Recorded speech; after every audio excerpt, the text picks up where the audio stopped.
Ok, kan lo le đây tới rồi studio YouTube channel kan lo lom lại về cái chú phụ chiang lo mo kan lo hàng hiện lại mình official music ở chuột ta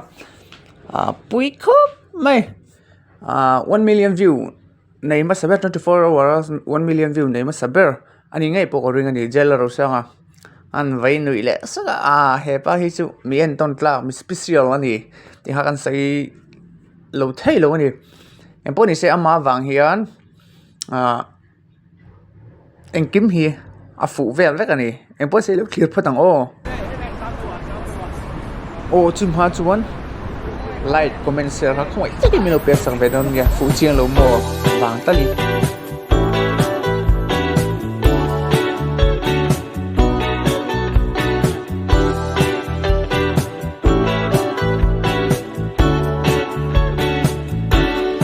phụ lâu mò chiang de vinh clear day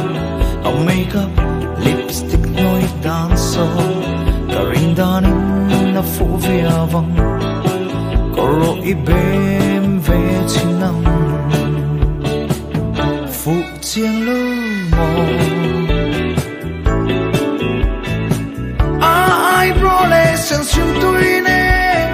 sui lunga dum ne mai sui lunga dum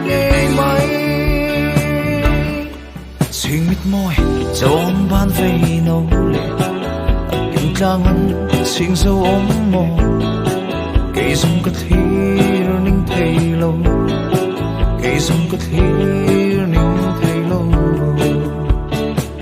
phụ chiang lâu mồ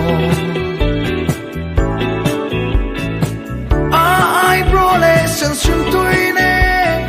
suy lung a dung nề mai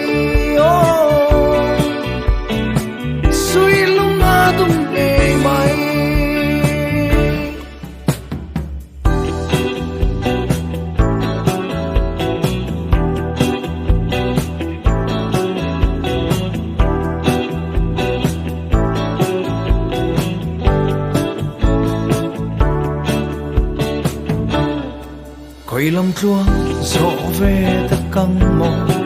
khơi ru nắng xiang lối về âm mò tuần lệ căn noam với khát tân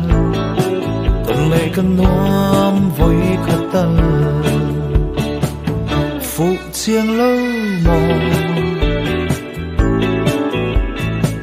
ai bro lệ sen xuyên tôi nè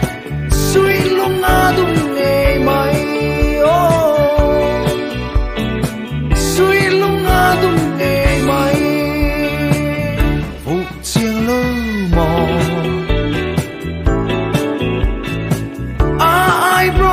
Sen xuyên tôi nè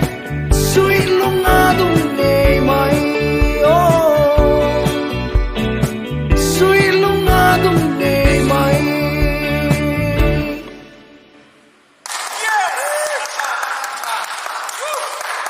Good take, bye.